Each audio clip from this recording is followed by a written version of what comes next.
News ക്യാപ്സൂളിലേക്ക് സ്വാഗതം. നോക്കാം ഇന്നത്തെ പ്രധാന വാർത്തകൾ ക്യാപ്സൂളിലൂടെ. സ്കൂളിൽ ശിരോവസ്ത്ര വിലക്ക് നേരിട്ട 8ാം ക്ലാസ് വിദ്യാർത്ഥിനി പള്ളുരുത്തി സെന്റ് റീത്ത സ്കൂളിലെ പഠനം അവസാനിപ്പിക്കുന്നു.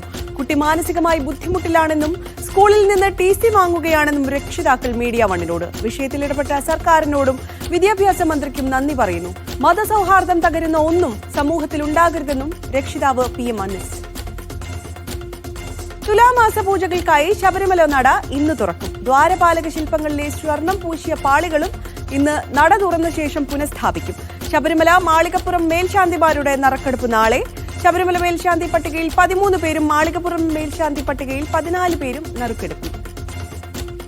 ഗസയ്ക്ക് നേരെ ആക്രമണം പുനരാരംഭിക്കാൻ മടിക്കില്ലെന്ന മുന്നറിയിപ്പ് ശക്തമാക്കി അമേരിക്കയും ഇസ്രായേലും. റഫ അതിർത്തി ഞായറാഴ്ച തുറക്കുമെന്ന് ഇസ്രായേൽ വിദേശകാര്യമന്ത്രി. വെടിനിർത്തൽ ലംഘിച്ച 3 ഫലസ്തീനികളെ കൂടി കൊന്നൊടുക്കി ഇസ്രായേൽ. യമനിൽ ഹൂത്തി സൈനിക കമാൻഡർ ഇസ്രായേൽ ആക്രമണത്തിൽ കൊല്ലപ്പെട്ടു. ശബരിമല സ്വർണ്ണപ്പാളി വിവാദവും സുധാകരന്റെ പാർട്ടിക്കെതിരായ രൂക്ഷ വിമർശനങ്ങളും കത്തിനിൽക്കെ CPM സംസ്ഥാന സെക്രട്ടേറിയറ്റ് യോഗം ഇന്ന്.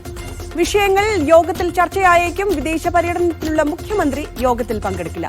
തദ്ദേശ തെരഞ്ഞെടുപ്പ് ഒരുക്കങ്ങളും ചർച്ചയായേക്കും.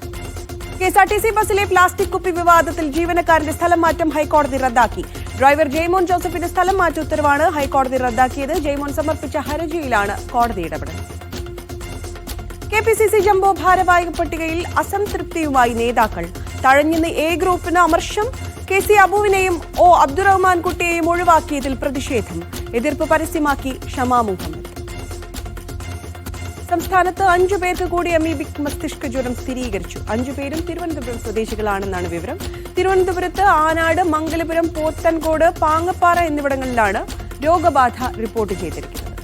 തുലാവർഷം അതിശക്തമായതോടെ കേരളത്തിൽ വരുന്ന 5 ദിവസം കനത്ത മഴയ്ക്ക് സാധ്യതയെന്ന് മുന്നറിയിപ്പ്. മുൻകരുതലിന്റെ ഭാഗമായി വിവിധ ജില്ലകളിൽ ഓറഞ്ച്, യെല്ലോ അലർട്ടുകൾ. എറണാകുളം ജില്ലയിലാണ് ഇന്ന് ഓറഞ്ച് അലർട്ട് പ്രഖ്യാപിച്ചത്. അറബിക്കടലിലെ ചക്രവാത ചുഴി ഞായറാഴ്ച ന്യൂനമർദ്ദമായി ശക്തി പ്രാപിക്കും. കേരള തീരത്ത് മത്സ്യബന്ധനത്തിനുള്ള വിലക്ക് തുടങ്ങി.